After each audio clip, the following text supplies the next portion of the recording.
Joel had made the trip to dozens of abandoned coastal structures over the years, but the moment the boat cleared the last stretch of open water and the island came into view, he felt something shift in the air around him that he could not name.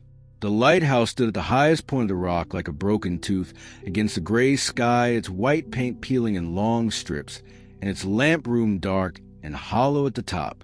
Drew stood beside him at the bow with his camera already out, and his jaw set in the way it got when he was pretending not to be uneasy about something. The island had no dock, so they dragged the boat onto a flat shelf of black rock and tied off to an iron ring that had been set into the stone so long ago the rust had stained everything around it a deep permanent brown. Finn had brought them out from the mainland, and he had killed the engine early, letting the boat drift the last 50 feet to shore without saying a word. He had refused to take them all the way in from the start, and Joel had not pushed the point because the look on the man's face made arguing feel like a waste of breath. Flynn was a fisherman who had worked this stretch of coast for 30 years, and when a man like that refuses to bring a boat to a specific piece of land, it is worth paying attention to even if you do not intend to change your plans. He told them he would return at first light, and the way he said it made clear he would not be coming back sooner regardless of what they signaled from the shore. Joel watched the boat motor back toward the mainland until it was just a dark shape in the gray water and then a nothing. And then he turned and faced the island properly for the first time, standing still on the black rocks with the wind pushing at his jacket. The path from the rock shelf to the lighthouse base was overgrown with pale coastal grass bent flat from years of constant wind, and the ground between the rocks was soft in places with dark, wet moss that gave slightly under each step. The bell house sat off to the left of the main tower, small and low, with a heavy wooden door standing open on a single broken hinge. Joel walked straight to it because the bell was the reason they had come out here in the first place, and everything else could wait. The bell was enormous. He had studied photographs before the trip, but photographs had not communicated the actual scale of the thing hanging there in the low ceiling of the outbuilding. It was suspended from a corroded iron frame bolted directly into the stone ceiling, and its bronze surface had gone a deep, uneven green from decades of salt air working into every curve of the metal. Joel reached out and pressed his palm flat against the side of it, and the cold that came back was the kind that belongs to stone, not to metal left sitting in open coastal air. Drew appeared in the doorway behind him and looked at the bell, and then looked at Joel, and the two of them stood there in silence for a moment that stretched longer than it should have. The rope mount was present, but the rope itself had rotted away to nothing years ago, and the mechanical striker assembly that should have been fixed to the frame had been deliberately removed at some point, leaving only the clean bolt holes in the iron where it had once been attached. Joel took photographs from every angle and made detailed notes in his field book, while Drew set up a small audio recorder on the stone shelf near the door to capture ambient sound through the overnight hours. They moved into the lighthouse base after that and claimed the ground floor room for their camp, where the old keeper's log shelves still lined one wall empty and warped badly from years of moisture coming through the cracked mortar. The windows were cracked in several places, but intact enough to cut the wind, and Joel got a small camp stove going while Drew ran cable for his equipment along the baseboards. The lighthouse interior smelled of rust and salt, and something older underneath both of those things that Joel noticed but did not comment on. The iron stairs spiraled up to the center of the tower, and the sound of the wind moving through the upper floors came down to the stairwell in a low, continuous moan that was easy enough to ignore once you'd been inside for an hour. It was mid-afternoon when Agnes appeared in the doorway of the lighthouse without either of them hearing her approach across the rocks outside. She was older than Joel had expected from the brief conversation they'd had with her on the mainland before departing, and she moved with the careful, deliberate steps of someone who had been on rough terrain their whole life. She looked at their equipment and their sleeping bags and their stove, and she did not look impressed by any of it. She told them plainly that they needed to leave before the fog came in, and she delivered it, without drama, the way someone states a fact they expect to be ignored. Joel told her they had permits and a schedule, and they appreciated concern. but they were staying through the night as planned. Agnes looked at him for a long moment, and it was not an angry look or a frightened look. It was a look of someone watching a person make a mistake they have already decided not to prevent. She glanced at Drew, and Drew looked at the floor and found something interesting to study there. Before she left, she told Joel that the bell had not rung on its own since the last time someone stayed overnight on the island, and that the person who had stayed that night had not come back to the mainland on their own. She said it calmly and without embellishment, and then she walked back down to her boat and rowed away from the island at a steady, unhurried pace.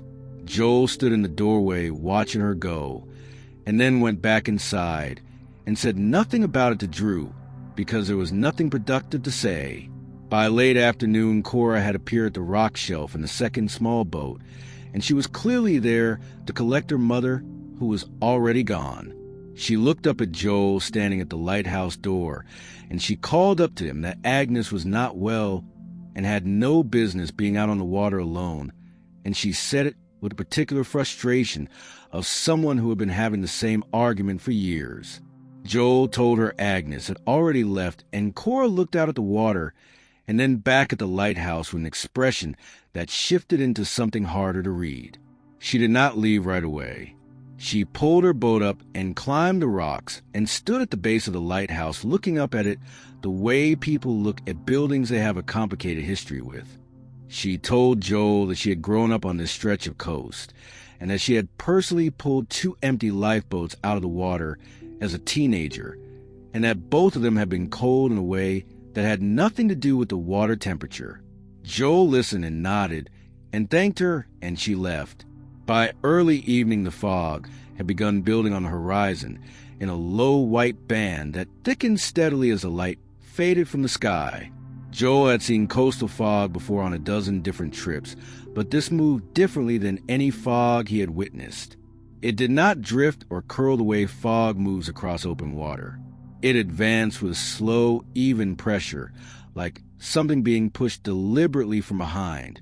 By the time full dark had settled across the island, the fog had swallowed the shoreline completely and was pressing against the lighthouse windows in a solid white mass that reflected the beam of Joel's flashlight straight back at him. He had gone out to the bell house to check on the audio recorder and make sure it was still running when the bell rang. One tolled. It was so low and so heavy that he felt it move through the floor and up through his boots before his ears fully registered the sound. He stepped back from the bell and looked at it directly, and it was completely still. No sway, no vibration visible in the frame. He stood there for a full 30 seconds watching it, and the bell did not move and did not ring again. He walked back to the lighthouse door, and Drew was already standing there facing the fog, with his recorder held up in one hand, and his flashlight pointed at the ground, and his face carrying an expression that Joel had never seen on him before in 3 years of working together. Joel stepped out beside him, and the cold hit immediately, the kind of wet coastal cold that gets into the collar and stays there. The fog was dense enough that the beam of his flashlight stopped about 10 feet out and scattered back in a flat white wall. Drew told him. The recorder had picked up something in the hour before the bell rang, and he played it back through the small speaker on the device. It was faint, but it was there, a low rhythmic sound beneath the ambient noise of wind and water that was too even and too deliberate to be either of those things. Joel listened to it twice, and the second time he turned away from the fog to give his full attention, and that was when Drew grabbed his arm. Drew did not say anything. He just pointed out toward the water, where the fog was thickest at the edge of where the flashlight beam gave out. Joel turned back and looked, and for a moment he saw nothing but white. Then his eyes adjusted to the shape of the darkness behind the fog, and he understood what he was looking at. There were figures standing out past the rocks at the waterline. Not one, several. They were standing completely still in the fog facing the island, and the only reason they were visible at all was because the fog shifted slightly in the wind and caught the edge of the flashlight beam for just a moment before closing back around them. Joel stood very still, and Drew stood very still beside him, and the bell rang again from the outbuilding behind them, a single deep toll that rolled out across the water and faded into the white. Joel took one step back toward the lighthouse door, and his boots scraped the rock, and the sound was very loud in the stillness, and none of the figures in the fog moved in response to it. They just stood there in the white, watching, waiting for something that was not Joel and not Drew, but was somewhere behind them in the dark outbuilding with the ancient bell and the fresh bolt holes where a striker used to be. The fog pressed closer against the rocks, and the bell house door creaked on its broken hinge, and Joel realized he had left the audio recorder running in there, and he was not going back to get tonight. Drew pulled the lighthouse door shut behind them and threw the old iron bolt, and neither of them suggested that a bolt was going to matter. Joel did not sleep well, and Drew did not sleep at all. By the time gray morning light began pushing through the cracked windows of the lighthouse base, the fog had thinned enough to see the rocks, but not enough to see the water beyond them. Joel was up before full light, and he went straight to the bell house before Drew could talk him out of it. The bell house door was still standing open on its broken hinge the way it had been all night, and the bell itself hung in the same position it had always hung in. Joel stepped inside, and the first thing he noticed was the rope. It was coiled neatly on the stone floor, directly below the bell mount, in a tight, careful loop that had not been there the night before. He crouched down beside it and looked at it without touching it. The rope was not old and rotted like the original would have been. It was in reasonable condition with frayed ends that suggested it had been cut rather than worn through. He stood up and looked at the bell and reached out slowly and pressed his palm to the bronze surface the same way he had done the afternoon before. The bell was warm. Not warm the way something gets from sitting in sunlight. It was warm the way something is warm when it has recently been used. Joel pulled his hand back and stood very still in the bell house and listened to the island around him. The wind had dropped overnight, and the quiet was a kind of quiet that feels like it is being maintained rather than simply existing. He looked down at the floor of the bell house, and that was when he saw the footprints. They were in the dust and grime that had accumulated on the stone floor over years of the building sitting empty, and they led from the bell toward the door in an uneven line. Joel followed them carefully to the doorway and stepped outside and looked down, and the prints stopped at the threshold, not at the bottom of the path. Not at the rocks. They stopped exactly at the door, as if whoever had made them had ceased to exist at that precise point. Drew appeared from the lighthouse door with 2 cups of coffee from the camp stove and stopped when he saw Joel's face. Joel pointed at the rope, and Drew set the cups down on the stone ledge outside the bell house and came in and looked at it, and then looked at the bell, and then looked at Joel. Neither of them offered an explanation, because neither of them had one that satisfied the facts in front of them. Drew got his camera and documented everything before either of them touched anything, and Joel sketched the position of the rope in his field book and noted the temperature of the bell and the direction of the footprints. They were being thorough, because being thorough was the only thing that felt like control in a situation that was beginning to resist it. Agnes arrived before they had finished their coffee, and this time she had Cora with her. Cora came up the rocks with the particular energy of someone who had been arguing all morning and lost. She was not happy about being on the island, and she made that clear without being loud about it. Agnes walked directly to the bell house and looked at the rope on the floor and looked at the warm bell and nodded slowly as if something had confirmed a thing she already knew. Joel asked her directly what she knew about the history of the bell, and Agnes sat down on a low stone ledge outside the bell house door and began talking. She told them the bell had been installed in the mid-1800s when the lighthouse was still active, and that a keeper had maintained it through the winter fog seasons for decades without incident. Ships had used the bell as a navigation reference, and it had been reliable and safe for years. Then a particular winter came, and the keeper died on the island alone during a bad storm and was not found until spring. After that, the bell began ringing on its own during fog, and the ships that followed it toward the island stopped arriving. They vanished.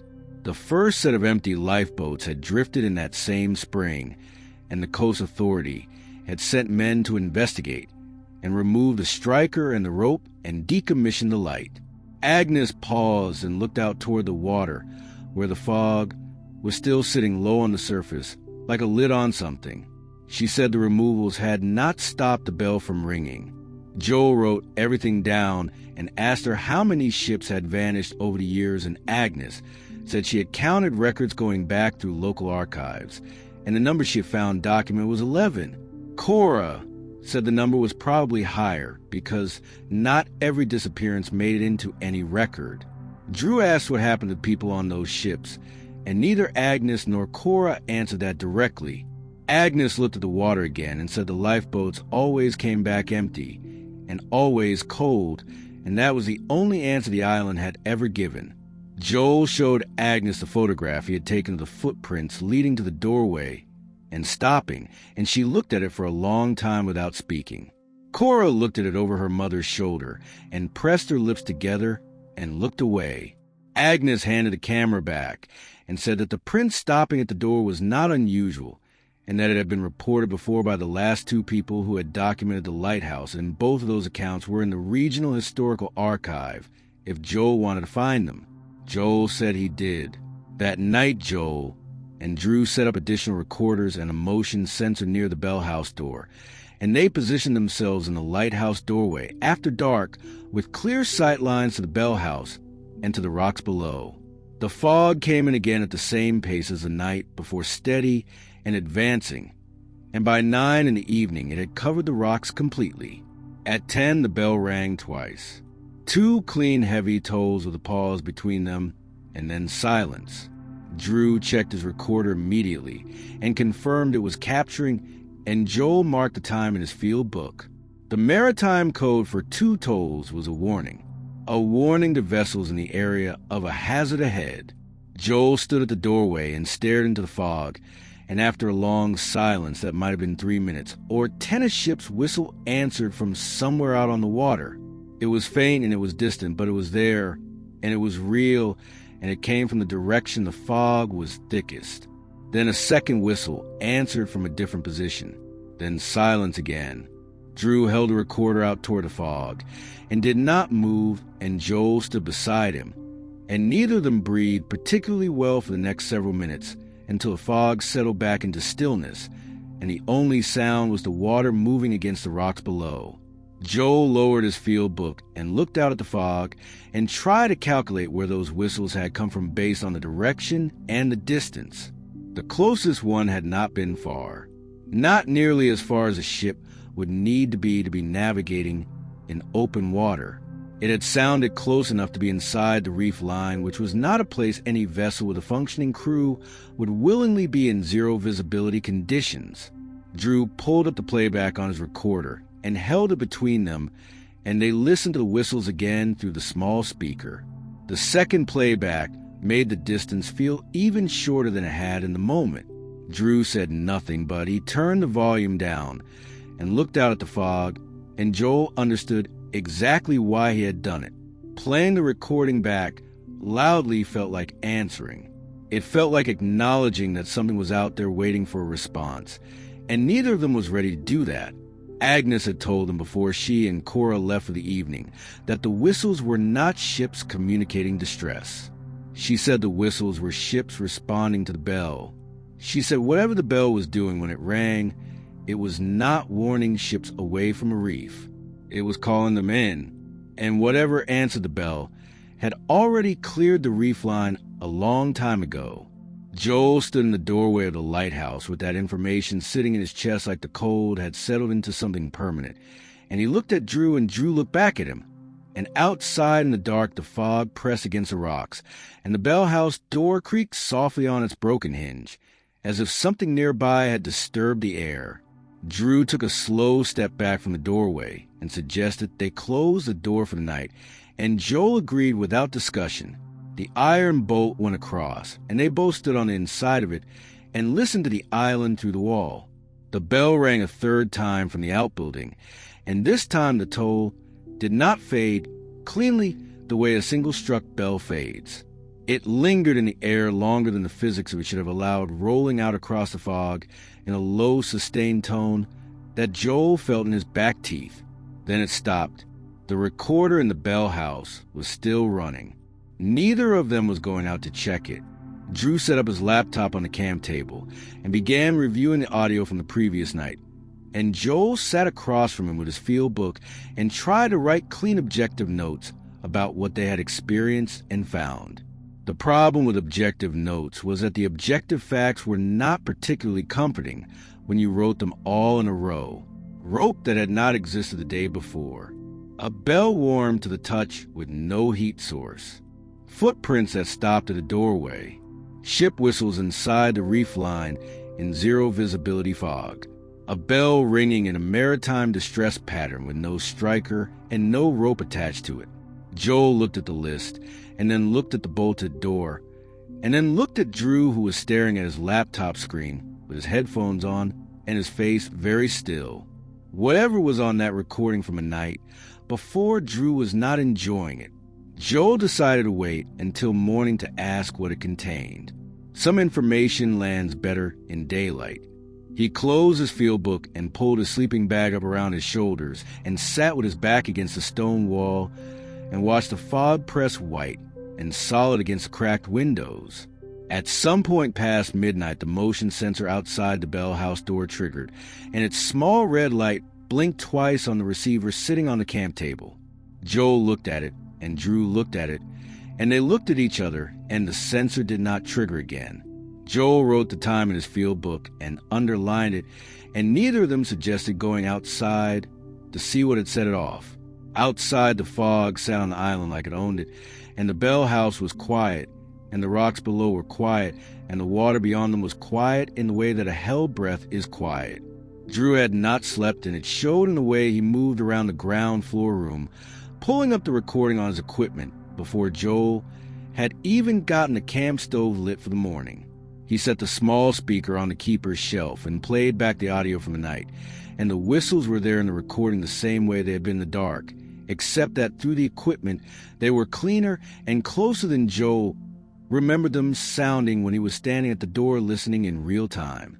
Drew played the section twice, and then a third time, and the second whistle in the sequence was close enough that it should have been visible from the shoreline, and nothing had been visible except the fog and the figures standing in it. Joel listened to the playback without speaking, and when Drew stopped the recording, they both sat with it for a moment before Joel reached over and pressed play again himself. The whistles answered the bell in a pattern that was too deliberate to be wind or water or any mechanical explanation that held up under examination. Something out in that fog had heard the bell ring in the maritime distress pattern and had answered it, and whatever it was had been close enough to the rocks that Joel did not want to think too carefully about how close. He took the recorder outside while Drew packed up the overnight equipment, and Joel walked down to the rock shelf in the gray morning light and crouched at the waterline with the speaker held out toward the water. The fog had pulled back overnight to a distant bank sitting low on the horizon, and the water between the island, and that bank was flat and black and empty. No boats, no shapes, nothing. He played the whistle recording out toward the open water and stood up and listened, and the water gave nothing back.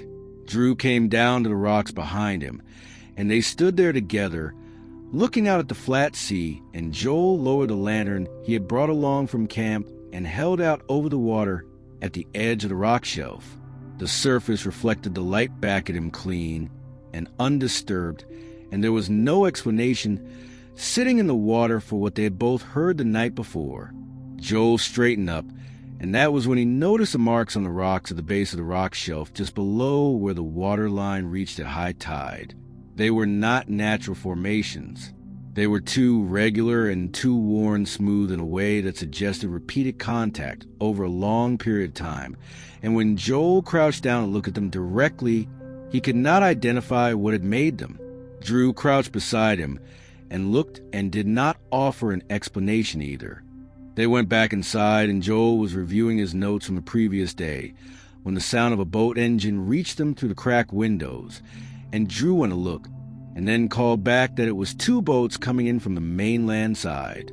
Agnes came ashore first, moving carefully over the wet rocks with a cloth bag over one arm, and her expression carrying the particular calm of someone who had already accepted how things were going to go. Cora came behind her, and she was not calm. She had clearly argued against making this trip and lost, and she was carrying that loss inside her shoulders, and the way she did not look directly at the lighthouse when she first stepped onto the rocks. Joel met them at the base of the path, and Agnes set her bag down on a flat rock and looked at him and asked him what the bell had done last night. Joel told her it had rung once in the evening and twice later in the night in the two-toe pattern. Agnes nodded as if it confirmed something she had already known, and Cora made a sound that was not quite a word. Agnes sat down on the rock beside her bag, and she began talking about the lighthouse, and she did not talk the way someone talks when they are trying to frighten you. She talked the way someone talks when they have been carrying information for a long time and have finally found a reason to put it down. She told them the bell had been ringing on its own since before she was born, and that her grandmother had told her the same thing her grandmother's grandmother had told her, which was that the bell had a purpose, and that purpose was not decoration and not nostalgia. The ships that followed the bell toward the reefs in the fog had not crashed because the bell was not calling them onto the rocks. The bell was doing something else entirely, and the empty lifeboats that drifted back were not evidence of a wreck. They were evidence of a departure. Cora sat down on a rock a few feet away and said nothing, and her silence was its own kind of confirmation. Joel asked Agnes what she meant by departure, and Agnes looked out toward the water for a moment before she looked back at him. She told him that the fog was not a weather condition. She said it the same way she had said everything else that morning, without theater and without apology. Drew had his recorder out, and Joel noticed it, but did not tell him to put it away. Cora looked at the recorder, and looked at Drew, and then looked back at the horizon. Agnes continued, and she told them that whatever moved in the fog had been out there longer than the lighthouse had been standing, and that the bell was the one thing that had ever demonstrated any consistent effect on its behavior. She said that the original keepers had not been hired to maintain the light. They had been hired to ring the bell correctly, and that the pattern mattered, and the timing mattered, and that when the lighthouse had been decommissioned and the keeper position eliminated, something in the arrangement that had held for over 100 years had begun coming apart. Joel was writing all of this down, and he was aware that he was writing it down because it was genuinely compelling information, and not just because it was his job to document things on this island.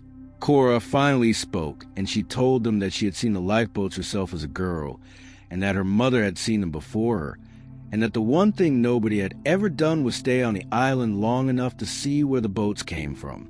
Nobody had stayed because nobody who stayed alone had come back, and the two men who had stayed together had come back, but had refused to speak about what they saw, and one of them had refused to speak about much of anything at all for the rest of his life.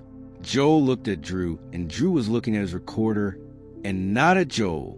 Agnes reached into her cloth bag and took out a piece of folded paper and set it on the rock next to her and pressed her hand flat on top of it. She said it was a record of the bell sequences her grandmother had written down, and that if the bell rang again tonight, Joel should not go near it and should not touch it. Joel asked her why, and she looked at him steadily and said, "Because the bell is not ringing for you."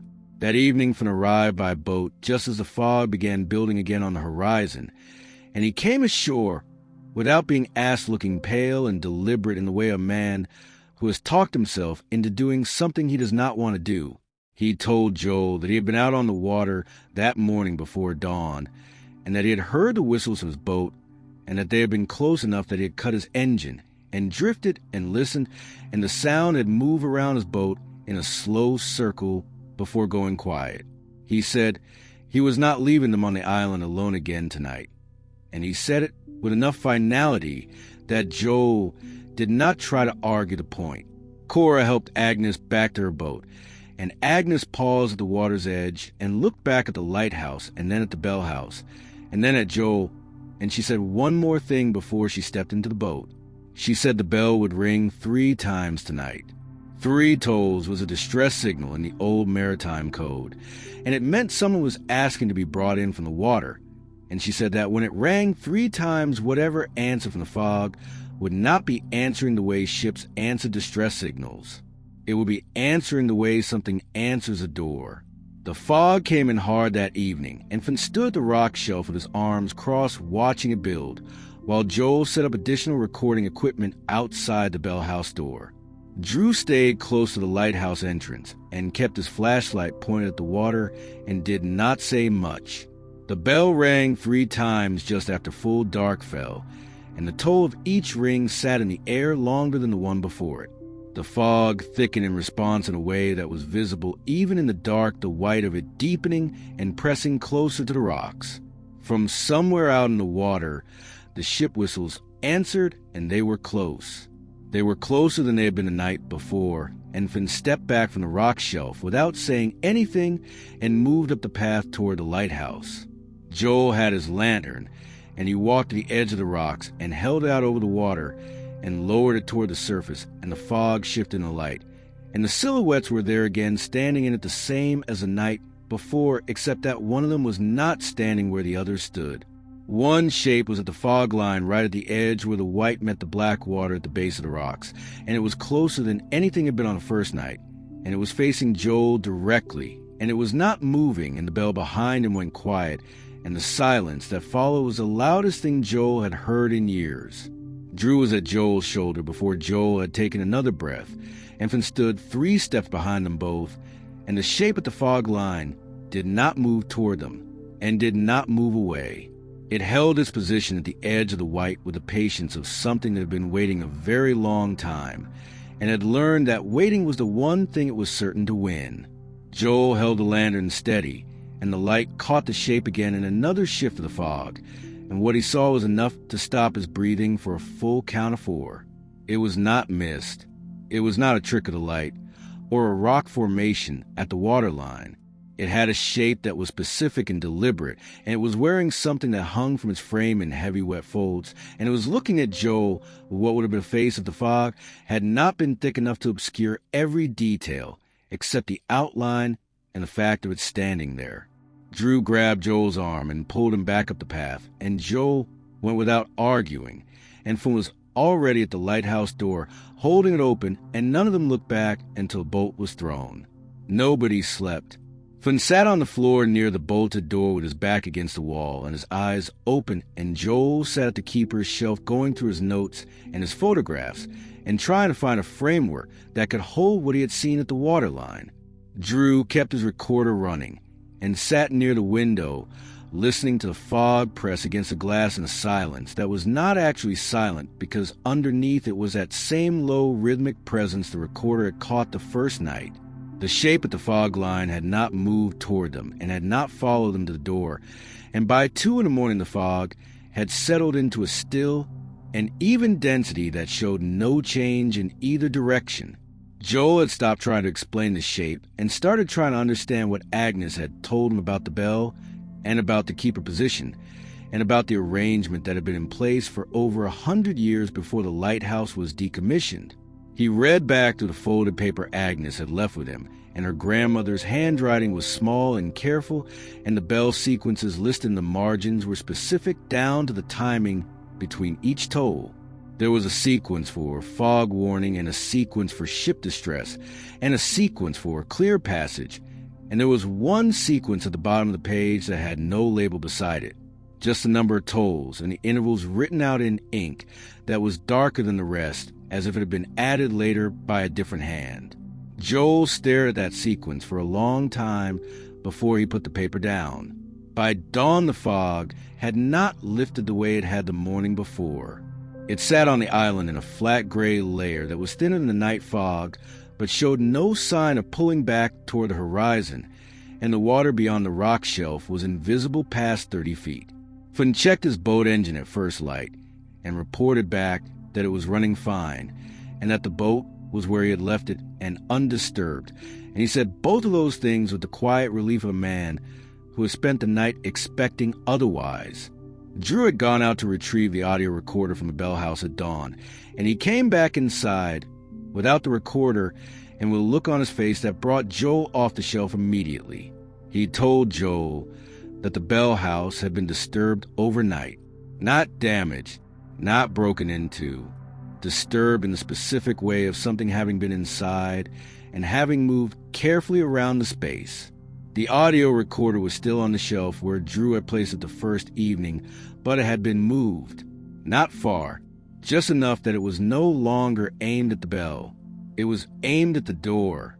Drew set it on the keeper's shelf, and Joel played back the overnight recording, and for the first 3 hours it was wind and ambient water sound, and the bell ringing its sequences in the dark. Then at some point in the early hours, the recording picked up something near the door of the Bell House. Not a bell tone, not a whistle, a sound that had no clean category, and that Joel played back 4 times trying to assign it one.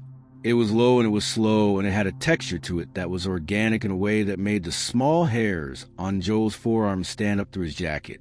Finn listened to it once and walked away from the shelf and stood facing the wall for a moment before he turned back around. Drew said nothing. Joel saved the file to his backup drive and closed the recorder and set it face down on the shelf. The salt water was what he noticed next. He went to the Bell House himself to look at what Drew had described, and the stone floor of the outbuilding was dry, except for a narrow path from the door to the bell that was damp with what smelled like salt water. Not pooled, not dripped, just present in a thin, continuous line from the threshold to directly beneath the bell, as if something had walked that path while still wet from the ocean. The bell rope that had been coiled neatly on the shelf since the first morning was gone. Not fallen, not on the floor. Gone. Joel stood under the bell and looked up at it, and the iron frame was still, and the bell hung without movement, and he put his hand against it the way he had on the first day, and the cold was different. The first day it had been the cold of metal that had been sitting in open air for a long time. Today it was the cold of something that had been in deep water recently. He took his hand away and walked back to the lighthouse and told Drew and from what he had found, and Finn sat down on the floor again and put his head back against the wall and closed his eyes, and Joel got the distinct impression that Finn was not resting but praying. Cora arrived mid-morning with food and dry clothing, and she came ashore already knowing from her expression that the night had not been uneventful. She listened to what Joel told her, and then she went to the Bell House herself and stood in the doorway looking at the damp path on the floor without stepping inside. She came back, and she was quieter than she had been on any of her previous visits, and she pulled Joel aside from Drew and Fun, and she told him that her mother had been awake all night. She said Agnes had sat at the window of her house on the mainland facing the direction of the island, and had not spoken, and had not moved from the chair until sunrise, and that Cora had found her there in the morning with her hands folded in her lap, and her eyes open and fixed on the water. She said Agnes had told her one thing when she finally spoke, and that was that the Bell House door needed to be closed and latched before nightfall, and that nobody should open it after dark for any reason. Joel thanked her, and Cora looked at him with the expression she always used when she felt thanking her was beside the point. The afternoon passed slowly, and the fog stayed low and even across the water, and did not advance and did not retreat. Drew reviewed his recordings, and Joel worked through his notes, and Finn sat near the door and drank coffee from a thermos without talking. At some point in the mid-afternoon, Finn stood up and went to the door and opened it and looked out at the rock shelf and the water beyond it, and then he called back to Joel in a flat voice that carried no particular urgency and yet made Joel cross the room immediately. Finn was pointing out past the rock shelf at the water. There was something in it, moving slowly parallel to the island about 40 feet out, just at the edge of the fog line. It was below the surface. Not fully below, just enough below that the shape of it was distorted by the water into something that could not be read clearly from where they were standing. It moved without disturbing the surface the way a boat hull disturbs the surface, and it moved without the rhythm of anything biological that Joel had a name for. It completed one slow pass along the length of the island visible from the door, and then it went deeper and was gone. Drew was at Joel's shoulder with his recorder pointed at the water, and Finn had stepped back from the doorway and was standing very still in the way of a man who has just had something confirmed that he had spent years hoping was not true. The bell rang 4 times from the outbuilding behind them, and the pattern was unlike anything in Agnes's grandmother's notes, and the fog at the horizon line thickened and pressed forward, and the flat black water between the island and the fog line shrank by half in the space of a single breath. Joel stepped back inside and pulled the door halfway closed and looked at Drew and then at Fun, and neither of them needed to be told what the 4-toll sequence meant, because Agnes had already told them there was no label next to it in the notes. Joel picked up the folded paper from the shelf and looked at the unlabeled sequence again, and he counted the tolls against what the bell had just rung, and they matched exactly. Whatever that sequence was for had just been called. Fun moved the window and looked out at the fog advancing across the water, and he said quietly that they needed to close the bell house door right now before dark and not wait until evening. Joel agreed, and he and Drew went out to Bell House together, and Joel took hold of the heavy wooden door and pulled it shut on its broken hinge, and Drew found a length of old iron chain hanging on a peg inside the lighthouse door, and they looped it through the latch and twisted it closed. It would not hold anything that was determined to get through it. They both knew that, but it was a thing Agnes had said to do, and at this point in the trip, following Agnes's instructions felt like the most rational available option. The fog reached the rock shelf just before dark, and the water vanished beneath it completely, and the island shrank to just a lighthouse and the bell house, and the small circle rock they were standing on and the chain on the bell house door was the only thing between whatever had just been called and the bell it had been called toward. Cora had not left when they had assumed she had left. Joel found her sitting on the rocks at the far side of the lighthouse base with her knees pulled up and her eyes on the fog, and when he asked her why she was still there, she said she was not leaving her mother's business unfinished on this island. Joel sat down beside her, and the fog moved against the rocks below them in slow, even pulses, and the bell house was quiet, and the chain held, and the figures came back to the fog line, at full dark, standing still and patient and present in a line that stretched further along the water than it had on any previous night. And one of the figures was closer than the rest by enough distance that Joel could see without the lantern that it was not standing in the fog the way the others stood in the fog. It was standing at the base of the rocks. On the island, looking up, Joel stood up slowly from the rock, and Cora stood beside him, and neither of them moved toward the figure, and neither of them moved away, and the figure at the base of the rocks did not move either, and the bell house chain was the only sound on the entire island rattling once in the coastal wind, and then going still again. Drew appeared at the lighthouse door behind them and saw what they were looking at, and he said nothing and did nothing except reach back and press the iron bolt home on the door that was still standing open behind him. The figure at the base of the rocks was gone by the time Joel got the lantern lit and pointed down at the spot where it had been standing, not retreated into the fog, not moved along the shoreline, just gone the way a candle goes out when you cup your hand around it. The rocks where it stood were wet with salt water in a radius that made no sense given that the tide had not reached that point and the fog had not been thick enough at ground level to condense that much moisture onto the stone. Joel crouched down and put his hand on the wet rock, and it was cold the same way the bell had been cold that morning, and he stood back up and did not touch anything else. Cora stood behind her with her arms crossed and her jaw set, and she looked at the wet rock and then at the fog line, and then back at the lighthouse, and she said they needed to get inside, and they needed to stay inside until morning. Nobody argued with her. Fun had his boat engine running by first light, and he brought her around to the rock shelf and tied it off and came ashore looking like a man who had made a decision overnight that he was not going to revisit. He told them his engine had cut out twice during the night while the boat sat at anchor, and both times it had restarted without issue, but the second time it cut out, he had heard something in the water directly beneath the hull. Not the circling motion from the previous afternoon. Something stationary. Something that sat beneath his boat in the dark water, and did not move for a long count before his engine turned over, and the sound of it drove whatever was back down to where it came from. He said he was staying on the island, not on the boat, on the island with them inside the lighthouse until they could all leave together. And he said it in the flat tone of a man delivering news rather than asking permission. Joel told him he was welcome and nodded once and brought his gear bag up from the boat and said inside the lighthouse door, without ceremony. Drew spent the morning trying to get a signal on his satellite phone and getting nothing. Not a weak signal. Not a drop connection.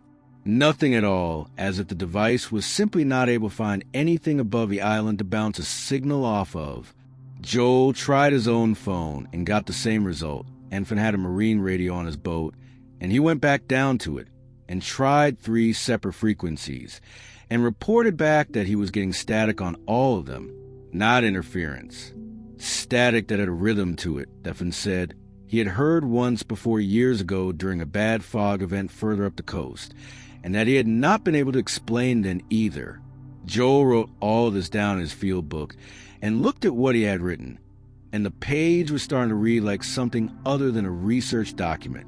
Cora had stayed through the night without anyone fully registering the decision, and she was up before the others making coffee on the camp stove and going through Agnes's folded paper at the keeper's shelf with the careful attention of someone looking for something specific. Joel came down to find her running her finger along the margin notes her grandmother had written, and she looked up when he came in and told him she thought she understood what the unlabeled sequence was. She said Agnes had mentioned it once years ago in a context that Cora had not paid enough attention to at the time, and that the context had been a conversation about what happened when the keeper position went unfilled for too long. The bell sequences were not just signals. They were maintenance. Each correct sequence rung at the correct interval was part of a structure that the original keepers had maintained without necessarily understanding the full scope of what they were maintaining. The unlabeled 4 toll sequence was not a call. It was a deadline. Joel sat down across the shelf from her and looked at the paper and asked her what the deadline was for. Cora told him she did not know exactly, but that based on what Agnes had said, the deadline was the point past which the structure could not be restored by ringing the bell alone. Past that point, something more direct was required, and Agnes knew what that was, and Agnes had not told Cora what it was. Joel was still processing that when the fog came back. It was the middle of the afternoon, and the fog had been absent since dawn, and its return was not gradual. It came back the way a door closes. One moment the water was visible to the horizon, and the next a white wall was at the rock shelf, and the island was sealed again. Drew was outside when it came in, and he made it back to the lighthouse door in a fast walk that was not quite running. And he came in and pulled the door shut and stood with his back against it for a moment before he turned around. He had his recorder in his hand, and his face was doing something complicated. He told Joel that when the fog came in, he'd seen the figures before the fog reached him. He said they had been standing in the fog as it advanced the way people stand in a crowd moving in one direction, and that there were more of them than there had been on any previous night. Not a few more. Many more. He said the line of them had stretched from one end of the visible fog bank to the other, and that they had all been moving forward with the fog, and that they had all stopped at exactly the same moment when the fog reached the rock shelf. All of them stopped, and all of them turned and faced the bell house at the same time. Joel looked at the bell house through the cracked window, and the chain on the door was still in place, and the door was shut. Then the lifeboat came in. They heard it before they saw it. The hollow knock of a hull against the rock shelf, carrying to the fog in that specific way that boat sounds carry over water. Joel and Drew went to the door and opened it and looked out, and there was a small wooden lifeboat sitting against the rock shelf, bobbing the low swell as if it had just arrived from somewhere nearby. It was empty. Joel went down to it with him close behind him, and the boat was old, not weathered in the way of a boat that has been sitting and used for years. Old in the construction, old in the materials. The wood was dark and swollen with water, and the iron fittings were corroded in a way that suggested decades of exposure, and there was nothing in the boat except a single piece of paper folded once and sitting on the center thwart. Joel picked it up, and it was wet through, and the ink had run in places, but it was legible, and he read it standing on the rock shelf with an over his shoulder and the fog pressing in around them, and the figures holding their line at the edge of the white. It was a logbook page. The header identified a vessel by name, and the date written in the top corner matched today's date exactly. The last entry was short. It said the bell had been guiding them safely through the fog, and that they were grateful for the keeper, and that they expected to make harbor before morning. The handwriting was steady and calm, and the ink below the last line was smeared as if the pen had simply stopped moving mid-thought, and the hand holding it had gone somewhere else.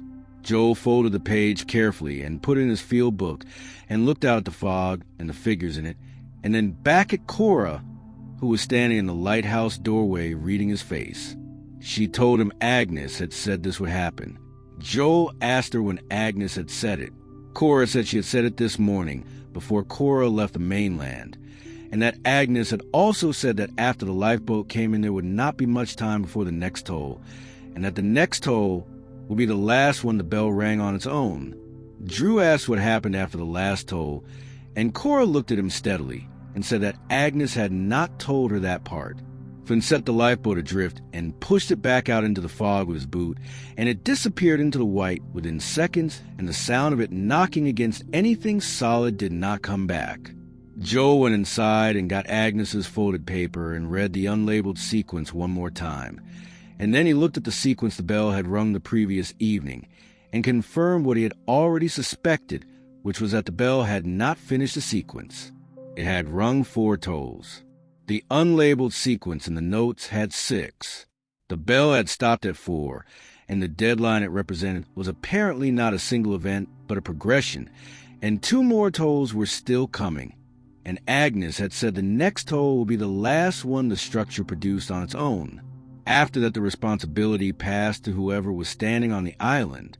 Joel looked at Drew, and Drew looked at the recorder in his hand, and Finn looked at the door, and Cora looked at the fog through the window, and the bell house chain was still in place, and the fog was still at the rock shelf, and the figures were still in the white, and everything on the island was waiting for the same thing at the same time. Joel sat down at the keeper's shelf and opened his field book to a clean page and started writing down everything he knew about the bell sequences, and everything Agnes had told him, and everything in her grandmother's notes.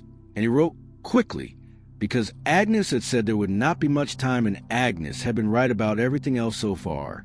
Cora came and sat beside him and read over his shoulder, and occasionally pointed to something in the margin notes that she could read better than he could, and they worked through it together in the low light of the camp lantern, while the fog pressed against the windows, and the figures waited, and the bell house door held its chain, and the island waited with the patience of a place that had been waiting for exactly this moment for a very long time. Drew pulled a second camp lantern from his kit and got it lit and set it on the shelf beside the first, and the room was brighter for it, and nobody commented on the fact that more light was a comfort right now in a way it had not been on the previous nights. Finn checked the bolt on the door and checked the window latches, and then sat down on the floor with his back to the wall and his thermos between his knees, and his eyes on the ceiling. The bell rang once from outside in a single toll that was lower and slower than any of the previous rings, and it moved to the floor of the lighthouse, and up through the walls, and Joel felt it in his back teeth. 1 toll left. 1 toll. And then whatever came after the bell stop was going to require something from the people on this island, and Agnes was on the mainland, and Agnes was the only one who knew what that something was. Nobody moved for a long time after the 5th toll faded out of the walls, and the floor, and the air of the lighthouse. Joel sat at the keeper's shelf with Agnes's paper in front of him and the field book open beside it, and he looked at what he had written, and he looked at what Agnes's grandmother had written, and the gap between the two was the part that mattered and the part he did not have. Cora was the one who finally spoke. She said her mother had not told her everything, but she had told her enough, and she stood up from the shelf and picked up the lantern, and said they needed to go to the bell house now before the last toll came on its own. Joel asked her what they were going to do when they got there, and Cora said her mother had rung that bell before, not as a child watching. As a young woman, doing what needed to be done when the keeper who had held the position before her mother's time had died midwinter, and there had been no replacement arranged, and the fog had come in, and the sequences had started slipping. She said Agnes had rung the correct sequences for 3 nights straight until a replacement could be found, and that the replacement had not been a Lighthouse Authority appointment. It had been an arrangement between Agnes and the island, and she had never fully explained to Cora what that arrangement required, except that it required presence and intention, and the correct sequence rung without hesitation. Flynn stood up from the floor, and Drew capped his recorder and set it on the shelf, and Joel folded Agnes's paper into a jacket pocket, and they all went to the door together. The fog was still at the rock shelf, and the figures were still in the white, and there were more of them than there had been an hour ago. The line of them stretched across the full visible arc of the fog bank in both directions, and they were closer to the rocks than they had been at any point during the trip. Not on the rocks, but close enough that the lantern light caught the front line of them in the white, and Joel could see enough of the nearest figure to stop, walking for a full breath before he kept moving.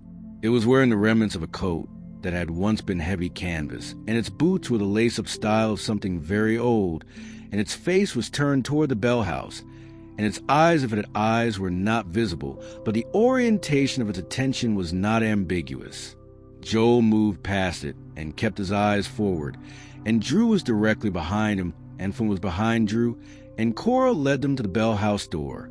She unwound the chain from the latch and pushed the door open, and the bell house interior was dark and cold, and the bell hung still and massive in the iron frame above them, and the smell of salt water was strong enough that Joel's eyes watered. Cora held the lantern up and looked at the bell and looked at the frame, and then she looked at Joel and told him she needed him to ring it, not because she could not do it herself, because the arrangement required the person who had been documenting the structure to be the one who rang it into the record. Joel did not ask her how she knew that. He was past asking how she knew things. He looked at the bell and looked at the frame, and looked at where the rope mount was, and said there was no rope, and Cora reached into her coat and pulled out a coiled length of new rope and handed it to him without a word. Joel looked at it and looked at her, and she said her mother had told her to bring it 3 days ago before any of them had any reason to believe a rope would be needed.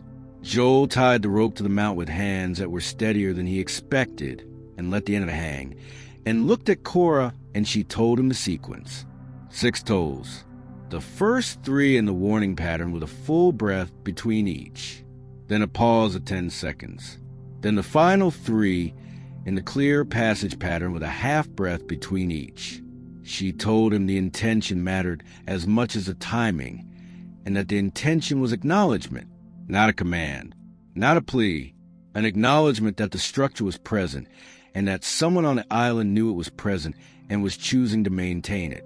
Joel took the rope in both hands and looked at the bell and took a breath and pulled. The first toll rolled out of bronze and through the bell house walls and across the water and into the fog, and the effect was immediate. The figures at the fog line stopped moving forward.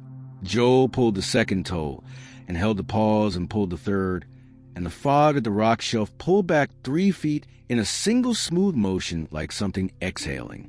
He counted 10 seconds, and Cora counted with him out louder voice even and low in the dark of the bell house. Drew stood in the doorway with his hand on the frame. Enfant stood behind him, and neither of them breathed loud enough to hear. Joel pulled the 4th toll, and it was deeper than the first 3, and the bell house vibrated around it, and the salt water smell intensified for a moment, and then began clearing. The 5th toll rang, and the fog line pulled back further, and the figures in the white began moving, not forward, back, slowly and evenly, and without urgency the way a tide pulls back from a shore has been working at for hours. Joel pulled the 6th toll and held the rope as the sound built and peaked and rolled outward across the black water in every direction, and the silence that followed it was different from every other silence the island had produced during their time there. It was not the silence of something waiting. It was the silence of something that had been answered. The fog pulled back steadily over the next several minutes, and the figures went with it, and the water between the island and the retreating fog line came back into view flat and black and empty. The line of figures grew thinner as the fog thinned, and then there were outlines, and then there were suggestions, and then the fog reached the horizon and compressed into a low, distant band, and the sky above the island was clear for the first time since they had arrived, and the stars were out, and the water was still, and there was nothing in it or on it that did not belong there. Finn sat down on the rocks outside the bell house and put his face in his hands and stayed that way for a while, and nobody interrupted him. Drew turned off his recorder and sat down against the lighthouse wall and looked at the clear sky, and Joel stood in the bell house doorway with the rope still in his hand and looked out at the water. Cora went around the outside of the lighthouse and sat alone on the rocks at the far side facing the mainland, and Joel did not follow her because it was clear she needed the space and clear she had earned it. By dawn, Finn had the boat running, and they loaded their gear down to the rock shelf in the gray morning light, and nobody said much. Joel carried his field book under his arm and his recording equipment in his bag, and when he got the boat, he reached into his jacket for Agnes's folded paper, and it was not there, not lost, not dropped. The pocket was empty in the specific way of something that had been removed cleanly, and he patted every pocket and checked his bag, and the paper was gone. He stood at the boat for a moment and looked back at the lighthouse and the bell house, and then he got in the boat. Finn got the engine going on the first try, and they crossed back toward the mainland in a silence that was not uncomfortable. The water was flat, and the sky was clear, and nothing followed them. Joel sat in the bow with his field book open on his knee, and he opened his recording drive to pull up the files from the final night. And the recordings from the last hour of the night were blank, not corrupted, not partially recorded, blank in the clean way of a file that was never written to in the first place. He closed the drive and looked at the water and let it go. They reached the mainland dock, and Agnes was there. She was standing at the end of the dock with her hands in her coat pockets, and she looked at each of them as they stepped off the boat, and her expression, when she looked at Joel, carried something that was not gratitude and was not relief but was in the neighborhood of both. Cora stepped off the boat and went to her mother, and the two of them stood together, and Agnes put one hand on Cora's arm, and they looked back at the water together without speaking. Finn tied off the boat and walked up the dock without looking back at anyone. Drew sat on a piling and stared at the ground. Joel stood on the dock and looked back across the water toward the island, and the lighthouse was visible on the horizon, small and white and still, and the bell house sat at its base, and from this distance, it looked exactly like nothing had ever happened there. He stood there for a while, and then he walked up the dock towards solid ground. 3 days later, he drove back to the coast and took the boat out to the island alone. He told himself it was to retrieve the audio recorder Drew had left behind on the keeper's shelf. The island was quiet, and the fog was absent, and the lighthouse stood in flat gray morning light the same as it had on the first day. Joel walked up to the bell house and pushed the door open and looked inside. The audio recorder was on the shelf where Drew had left it. He picked it up and looked at the bell was still and cold, and the rope he had tied to the mount was gone. The bell house floor was dry. He stood there for a moment, and then he walked back to the boat. He did not check the recording on the drive until he was back on the mainland and sitting in his car in the parking lot of the dock. The recorder had been running the entire time the island had been empty. 3 days of ambient sound, wind and water, and the creak of the bell house door in the coastal air. He scrolled through the timestamp and stopped at the recording from the previous night. The bell had rung at 2 in the morning. Once, low and slow and deliberate, and then the recording picked up something else in the bell house after the toll faded. A sound that had no category. The same sound as before, but closer this time. Much closer, as if whatever made it had been standing directly in front of the recorder. Joel sat in his car and listened to it twice, and then he put the drive in his bag and started the engine and looked at the water one more time before he pulled out of the lot. The rope in the bell house was gone. The bell had rung. Someone or something had answered it, and the position of keeper on that island was not as settled as 6 correct tolls had made it feel on the night he rang them.